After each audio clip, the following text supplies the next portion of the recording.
there needs to be a clear difference here in what sports performance training is about and what's out there at the marketplace at the moment for people, and what they perceive is the right thing for them for their sport. It's all about our goals, not my goals.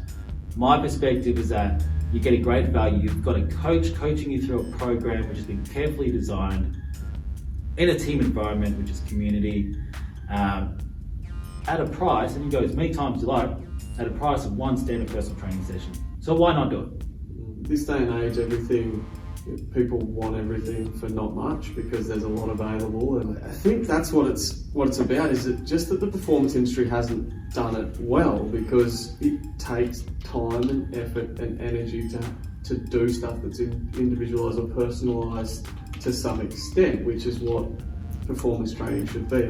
Nothing can ever beat one-on-one, obviously. That's just my perspective. The one-on-one time you get with a coach for a full 45 minutes to an hour, you just can't beat that. I think if you look to an F45, the reason it's exploded is because there's very little admin to running one. It's a generic program which the coaches can set up on a day. They can pick from a range of exercises. For 45 minutes it's done. Let's bring another group in, it's done. You look into a one-on-one model for any coach, and not necessarily sports performance, but there's a lot of planning, the whys, the what's, the hows behind what you're doing, and it's got to be applicable to one person. So it's a lot more niche. Just because the group's squatting, does that mean I need to squat as an athlete?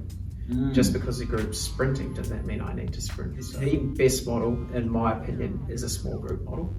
Not necessarily due to the coaching, but I think also due to the atmosphere of the community. And you need, I think. Yeah, the ability to work with someone. Yeah. Some of my athletes have now become my best mates. It's because the time you spend with them, seeing them at their most vulnerable, and being able to talk, and mentor them through. Professional team programs within our facility at Amy Park Stadium, they follow a large group training format. I would question that, and this is just my point of view, that our model is better than the professional sector's model. Huge, 40 people on the list, all doing the same program.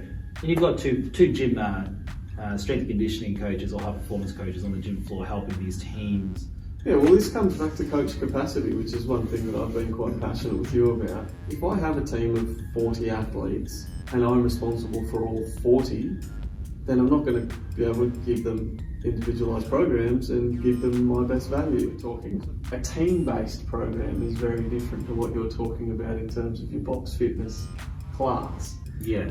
Where it could be one of those boys from the pathway that goes and joins, and then they're alongside a ballerina and a swimmer and a ice hockey player, you might have people in season, out season, off season, but they're all still doing a general program like that. The likes of CrossFit, while it embodies the same principles, I suppose, and methodology around that industry, it is quite damaging for an athlete in season. They just can't simply factor in training loads and game day expectations and recovery and what's needed to be eating on a daily basis, right?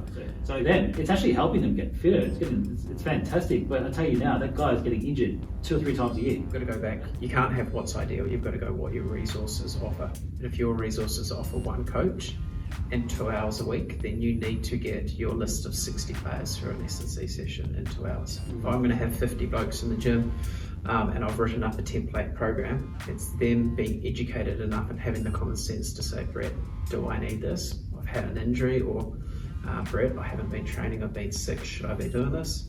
Or, I know for a fact that I've got to run tomorrow night at footy training, I'm not going to do a 1 rep max on my squat, I'm going to do an applicable load. Like you look at F45, you literally sign a waiver, you jump into class, you have to learn on the go. So that education and empowerment of the athlete is pivotal, but from a systemisation, monetisation point of view of these large chains, it takes time and it costs them money. Hey, man, that's why these large group training institutes are producing a whole network of injured, not even athletes, just injured people into the industry. There are now people that are afraid to go back to training because they've been burnt by, poor programming, poor coaching in group environments. It's like putting unleaded petrol in a Formula 1 car. Not going to work with Formula 1. It's going to blow the engine up. Be very careful. Large group training, you need to be able to have something a bit more specialised.